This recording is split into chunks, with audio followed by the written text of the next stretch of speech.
Good afternoon, class of 2021. I want to congratulate everyone on graduation.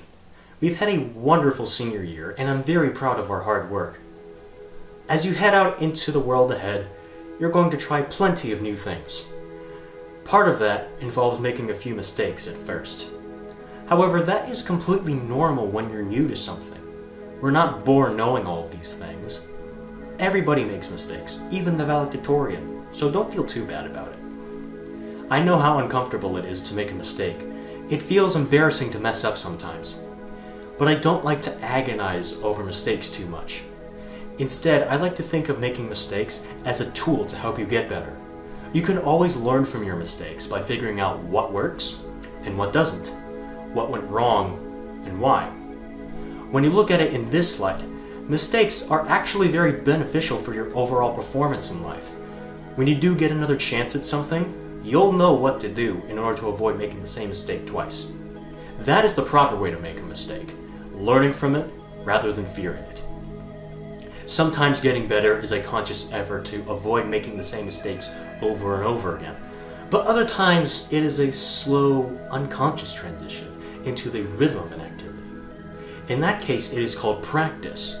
Cooking, painting, playing the drums, for example, all revolve around practice, in which persistence and hands-on experience will improve your skills. Practice makes perfect, if you will.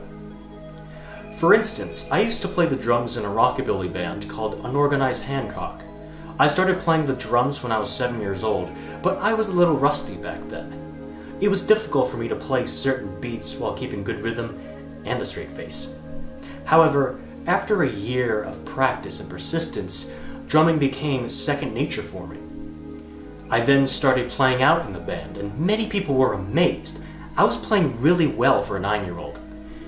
My father used to work in plenty of music gigs as a bass player back in the day, and he told me that I was the only drummer he knew that could keep a consistent tempo.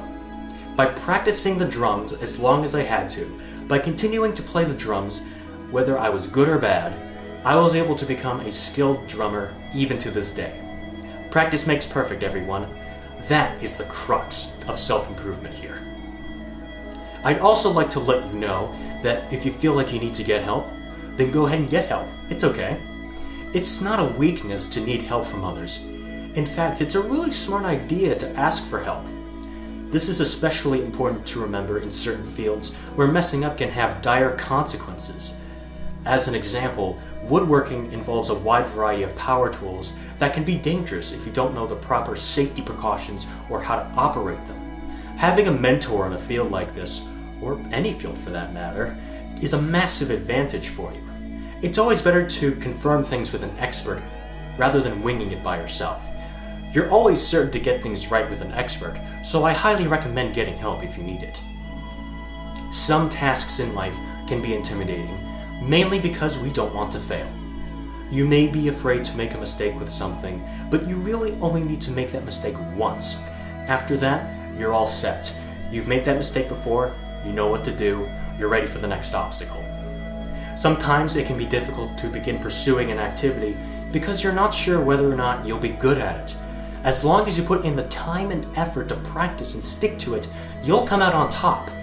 All of that patience and hard work will pay off in the end.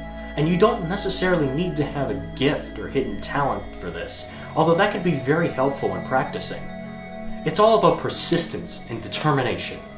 And finally, don't be afraid to ask for help when you need it. It's not showing weakness, it's having strength. Your journey to your goals doesn't have to be perfect, as long as you can turn your mistakes into part of the curriculum of life. We've all heard the famous quote before: if at first you don't succeed, then skydiving definitely isn't for you. Thank you very much, and enjoy the rest of graduation.